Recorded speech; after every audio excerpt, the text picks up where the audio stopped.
Almost 1 in every 2 general practitioners working in rural Australia is overseas trained. And while they're filling an important gap, the same cannot be said for other health professions such as physiotherapy, psychology, pharmacy and even nursing. That's why exposing the mostly city-born and bred medical and allied professional students to what life in the bush is all about is crucial to coming up with lasting solutions to the rural health crisis. Sean Murphy reports on a unique weekend event which has already influenced more than 400 students.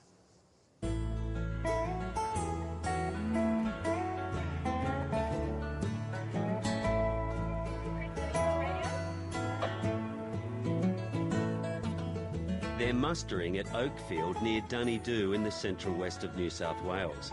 But this exercise is more about rounding up a new generation of medical professionals to work in rural and remote communities. So the brown ones, does anyone know any cattle breeds? No one. The brown ones are a Hereford, and these are Poll Herefords. The black ones are Angus. Shannon Knott grew up helping run the family's 1,300-hectare mixed farm. Now he's studying medicine and is a driving force behind the Rural Appreciation Weekend. For the students, it's about them being able to come out and experience a new setting in terms of being able to come out into rural Australia and a rural community out here in Dunedoo.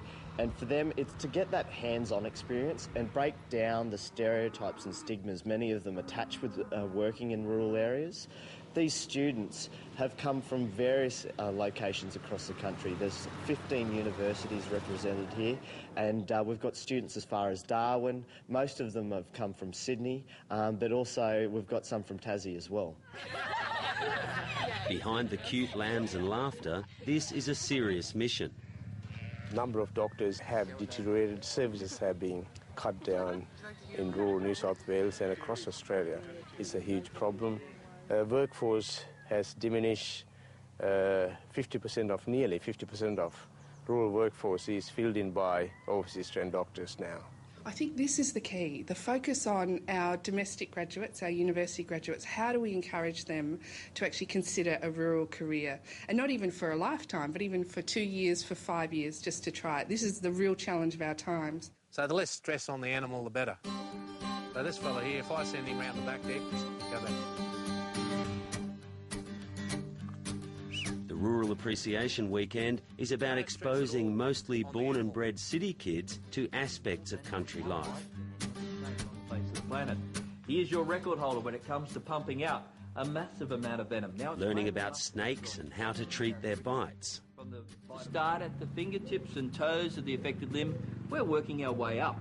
Now we're wrapping that bandage as firmly as you would say for a sprained ankle or for a sprained wrist. Dancing like a kangaroo, or watching a muster on horseback. Steve Knott has now hosted 4 of the weekends and says they're about mixing fun with an authentic experience. I'm overwhelmed with the students that come here. They're so nice and well behaved.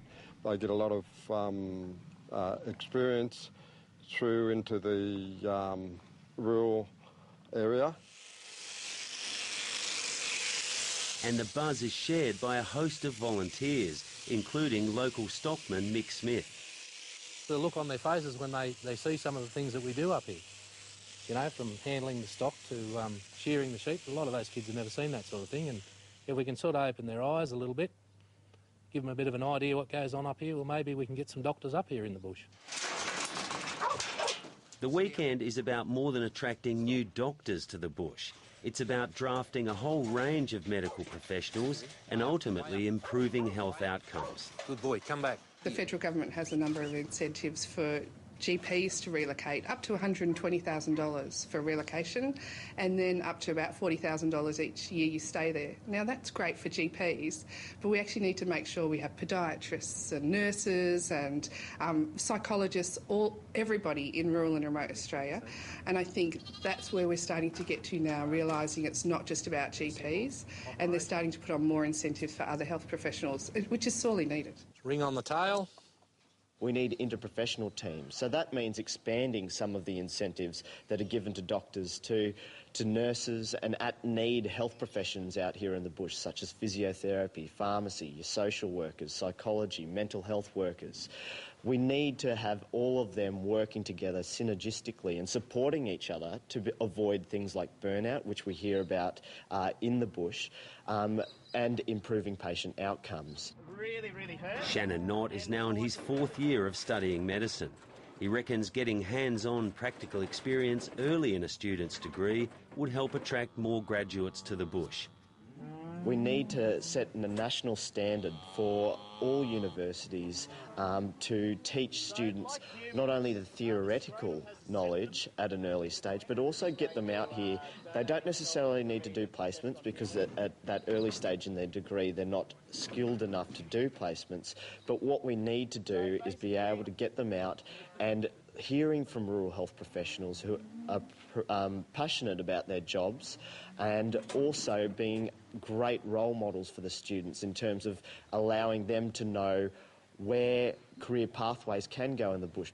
The really good thing about working in these areas is you can create your own life here. Role models such as German-trained Peter Brent, a staff specialist and anaesthetist with the Royal Flying Doctor based in Dubbo. My daily working life is something which I have created for myself. I work as an anaesthetist in Dubbo Base Hospital a few days. I work at the School of Rural Health teaching junior doctors and students, and I do emergency retrieval work with the RFDS. So if I work with the RFDS, I go out to remote places and rescue lives. That's fun. This year's Rural Appreciation Weekend coincided with Dunedoo's centenary of rail celebration, and it was an opportunity for the students to get a sense of community life in a small town, something that can't be taught at university. What they don't learn is the sense of community, the sense of lifestyle, the social outcomes that you can gain from working in the bush. So for us, it's about breaking down the fact that these students, many of them will think, oh, if I go to the bush, I'm going to be completely isolated, I'm in the middle of nowhere, there's not going to be a social life. We need to get them out of that mindset and let them know that out here in the bush you can have a great time and you can have a brilliant job as well. Got a bit of a flu and that in my throat. Dr Tilak Disnayaka is a general practitioner at Coolah in New South Wales and is a member of the Rural Doctors Association. He was working as a vascular registrar in Melbourne a decade ago when he accepted a short-term locum here, fell in love with the place and never left. Do you find it difficult to breathe? It depends on what you want to do with your life. I mean, I'm into farming. Of course, I've got a farm near Galgong that I adore doing that, and that's a special extra things that I'm really endeavoured to enjoy.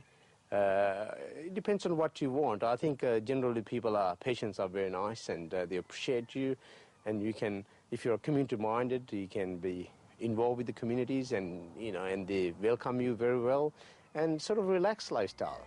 Daniel said one of the brown ones had a go at him yesterday. A weekend away is a far cry from a life in the bush, but some of the students say they're now more open to the idea. Okay? And would you be interested in working in the bush? Yeah, I definitely would be. Certainly for a period of time. I guess I am a city boy at heart, but I love the bush. And look, there's always need for doctors out here, whether it be for short periods of time, and they're hectically overworked out here and constantly need people to come and give them a break. And so I definitely, after seeing the way they work, definitely consider that kind of work. I think this is something sort of get me started to have some exposure to this part of Australia, and also what's it like to work here and to see just the everyday life. And while the Rural Appreciation Weekend is a good start, Shannon Knott reckons the way to really get things moving is to have more non-metropolitan universities offering medical degrees. If you think most of our medical schools, apart from Armidale and Townsville in Australia, most of them are based in big metropolitan hubs. So a rural student like myself, for me to study medicine, I have to go to a big metropolitan area. I have to go there, and what happens is that we'll see students start to establish links in the city, partners in the city, and it's pretty difficult once you get yourself grounded in an area to pick up and move. So absolutely, regional universities will see more students go into the bush when they graduate.